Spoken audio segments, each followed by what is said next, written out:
Bom dia, meus amados irmãos, a graça e a paz do Senhor Jesus, louvado seja sempre o nome do Senhor.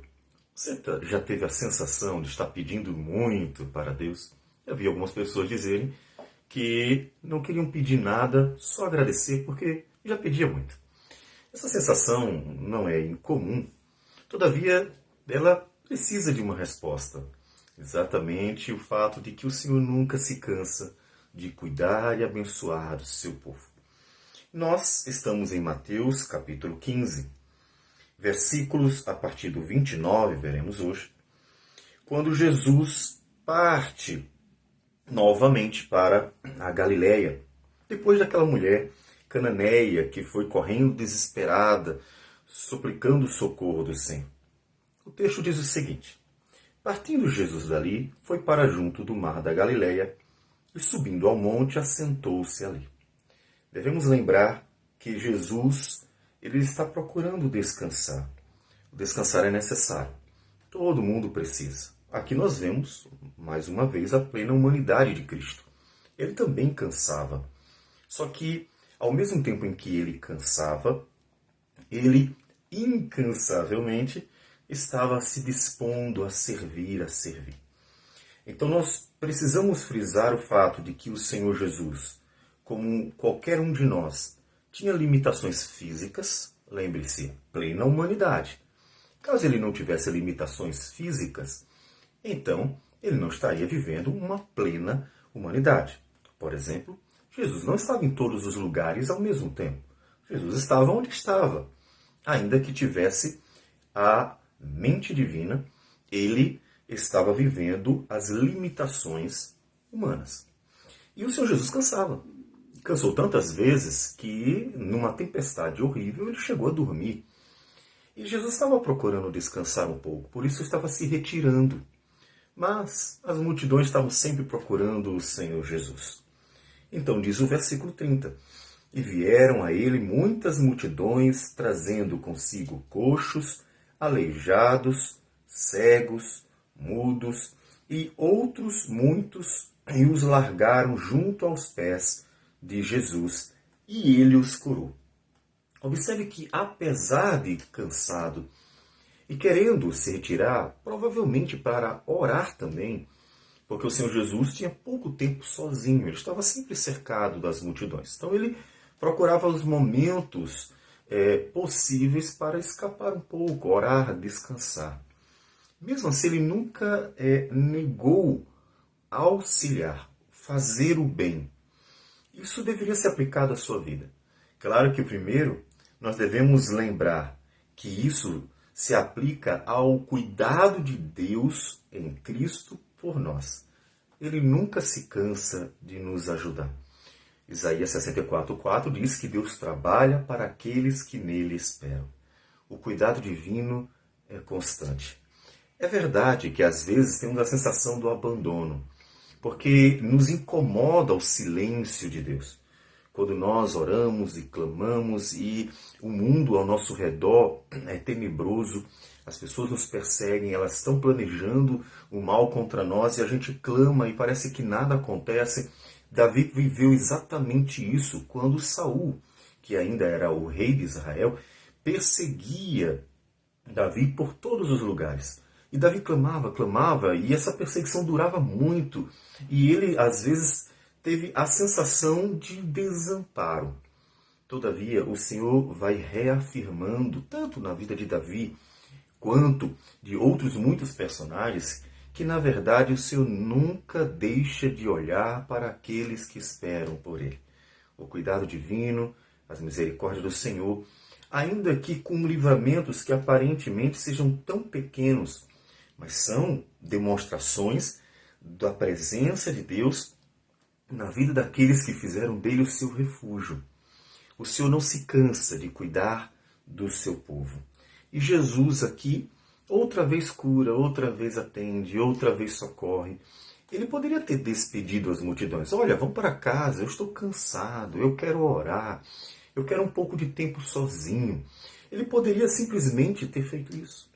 Lembre-se que Jesus, nem no dia de descanso, ele parava. Aí você diz assim, mas ele estava pecando contra o Senhor quando não parava no sábado de atender às necessidades das pessoas? Não. Porque assim como um pastor, o trabalho dele não visava um lucro, o trabalho dele era servir. E uma pessoa vai parar de servir? Deus não quer que a gente pare de ser bênção. Então, servir as pessoas, abençoar, deve ser um trabalho constante, contínuo. Não se tira férias de fazer o bem. Não se tira férias de servir. Não se tira férias de pregar a palavra. Não se tira férias de glorificar a Deus. Você vai tirar férias de adorar a Deus? Não. Por isso o Senhor Jesus, de domingo a domingo, de sábado a sábado, de segunda a segunda, ou seja, todos os dias, estava ali. E nunca se negava a cuidar das pessoas. Então isso é um conforto para nós. O Senhor não se cansa de nos atender. O Senhor não se cansa de nos socorrer. O Senhor não se cansa de nos abençoar. Mas tem uma outra aplicação que é você. Siga os passos do Senhor Jesus. Não seja alguém mesquinho, egoísta. As pessoas só pensam em si mesmo. Elas sempre fazem as coisas pensando em si mesmo. Isso, inclusive, dentro do cristianismo. E é por isso que tantos males acontecem. Pense no outro. Faça, sirva, esteja à disposição. Seja bênção. Se a pessoa veio uma vez, seja bênção. É claro que eu não estou me referindo a alimentar charlatões, né? Mas seja bênção. E esteja sempre disposto a servir. Esteja sempre disposto a ser uma bênção nas mãos do Senhor. Lembre-se que Paulo, em Atos 20:35, disse que o Senhor Jesus ensinou que mais bem-aventurado é dar do que receber. Então, aprenda com o Senhor Jesus. Em versículo 31 diz que de modo que o povo se maravilhou ao ver que os mudos falavam, os aleijados recobravam saúde, os coxos andavam e os cegos viam. Então glorificavam ao Deus de Israel. Outro elemento fundamental, observe que, mesmo sendo Jesus o Messias, tudo o que ele fazia levava as pessoas a glorificarem a Deus. Essa é uma atenção necessária para hoje, pastores, presbíteros, diáconos, membros da igreja, pessoal que conduz os cânticos dentro da igreja, todas as pessoas cristãs. Pense nisso. Tudo o que ele fazia levava as pessoas a adorar a Deus. Porque nós estamos vendo uma época em que, principalmente pregadores e pastores, os líderes, eles parecem sentir uma necessidade profunda de serem recompensados com uma veneração. Então as pessoas precisam chorar no culto e atribuir glórias ao pastor, ao pregador, e precisam ter algum tipo de gratidão especial. E há toda uma necessidade de atrair para si mesmo glória. Por isso os nomes são sempre garrafais, as fotos são sempre extraordinárias. Dificilmente fazem as coisas com humildade, simplesmente porque deve fazer. E aí as pessoas, em vez de irem para Deus e glorificarem a Deus, elas estão pecando contra o Senhor. Como inclusive nós estamos vendo nas meditações do Catecismo Maior de Westminster, que é uma quebra do primeiro mandamento, está lá na pergunta 105. Deus proíbe que se atribua a qualquer um a glória que deve ser dada a Ele, porque Ele é o autor, a causa e o propósito de todas as coisas. Esse é um pecado, portanto, muito comum. Pena que ninguém está dando o devido valor ao assunto. Então, faça para glorificar a Deus. Uma vez que as pessoas estejam em Cristo, as pessoas vão para Cristo, as pessoas se achegam a Cristo, isso basta, isso é suficiente. O importante é que Cristo seja glorificado, porque inclusive foi Ele que me deu o privilégio de poder servi-lo com a pregação, com o pastoreio, ou qualquer outra atividade, qualquer exercício de qualquer dom que o Senhor tenha dado ao seu povo. Eles glorificavam ao Deus de Israel pelo ministério de Jesus. Até Jesus levava as pessoas para Deus Pai. E versículo 32, então nos fala mais um pouquinho do cuidado de Cristo para com o povo. E chamando Jesus os seus discípulos, disse: tenho compaixão desta gente, porque há 3 dias que permanece comigo, e não tenho o que comer, e não quero despedi-la em jejum, para que não desfaleça pelo caminho. Observe que, apesar de ainda ser uma multidão de um coração muito volúvel, essa multidão, ela estava persistindo diante das maravilhas. Afinal, quem não fica encantado em ver um homem que cura qualquer doença, que faz milagres extraordinários, além de ensinar de uma forma encantadora? E nunca se nega a servir, nunca se nega a abençoar, nunca despede de mãos vazias aqueles que vinham a ele. E a multidão já está há 3 dias, então realmente é uma persistência aqui. E o Senhor Jesus olha para essa multidão e tem compaixão dela.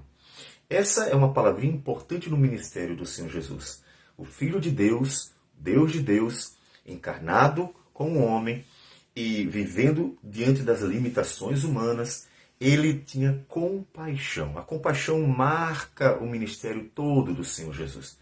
Ele está sempre se compadecendo das pessoas, sempre olhando para as suas misérias e se compadecendo. Então, aprenda também com isso. Você tem outra vez 2 aplicações. Uma é, como é bom que Cristo seja compassivo conosco. Hebreus fala que ele é poderoso para socorrer todos os que são tentados, porque ele também sofreu as limitações. Ele nunca pecou, mas também foi tentado, como em Mateus 4, quando Satanás tenta Jesus. Então Jesus é compassivo, ele tem compaixão. O Senhor Jesus, ele olha para a causa alheia e ele abraça. O Senhor Jesus, podemos dizer, ele é empático às necessidades dos homens, porque inclusive ele também sofreu como um de nós. Então, veja nisso um conforto. O Senhor Jesus, ele é compassivo, ele tem compaixão. Mas nisso também aprenda, seja uma pessoa de coração quebrantado, que tenha compaixão. Por causa da dureza do coração dos homens é que muitas pessoas estão se matando por aí. Porque elas amam mais a si mesmas do que qualquer outra coisa, de qualquer outra pessoa. Jesus tinha compaixão. Mas os discípulos lhe disseram: onde haverá neste deserto tantos pães para fartar tão grande multidão? Perguntou-lhes Jesus: quantos pães tendes? Responderam: 7, e alguns peixinhos.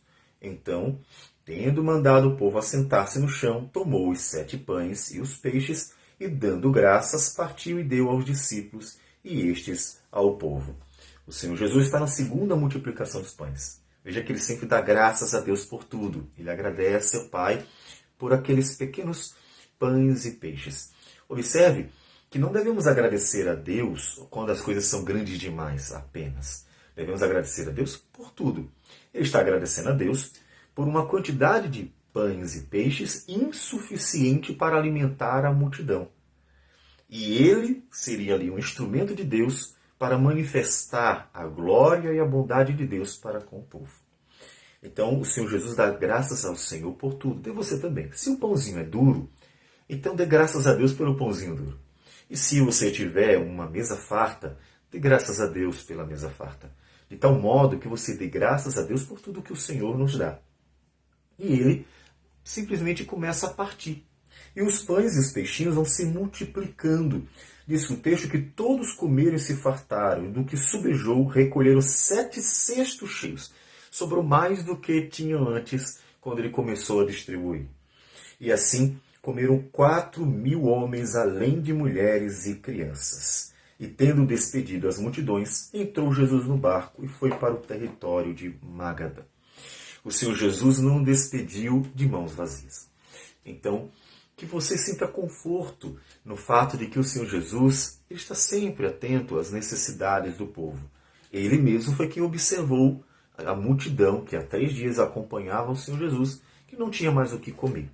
Ele mesmo observou a necessidade.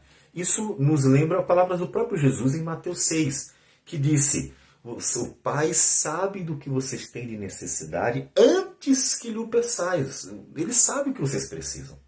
Então observe, ele mesmo fez isso. Assim como o Pai sabe o que nós precisamos antes de pedirmos, e por isso ele mesmo providencia muito antes todas as coisas, mas Jesus mesmo também fez isso, mostrando que ele está atento às necessidades dos pecadores, mesmo antes deles perceberem suas necessidades.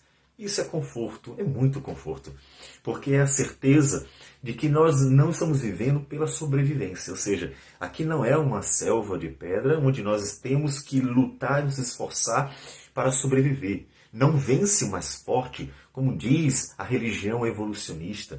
Nós temos Deus, o Criador, que cuida do homem e principalmente daqueles que humildemente se achegam a Ele para encontrar refúgio verdadeiro nos braços do Senhor. Portanto, isso deve ser conforto ao seu coração. A certeza de que, como um pai está sempre atento às necessidades de seus filhos, o Senhor conhece bem não só as nossas necessidades físico-materiais, as aparentes, mas conhece as mais profundas do nosso coração. E é por isso que Ele trabalha a nossa vida na medida certa. Então, entrega a sua vida ao Senhor. Como disse Davi no Salmo 37, entrega o teu caminho ao Senhor, confia nele e o mais ele fará. Vamos orar ao Senhor. Senhor Deus amado, bendito o teu nome. Damos graças por tudo. Colocamos tudo nas tuas mãos. Pedimos que o Senhor nos ajude a sempre olhar para Cristo e nunca esmorecer, principalmente quando os dias forem maus. Fortalece-nos para a batalha, cuida de nós, da tua igreja, porque homens maus estão sempre tentando nos derrubar, sempre tentando nos destruir, sempre tentando nos impedir de pregar a tua palavra.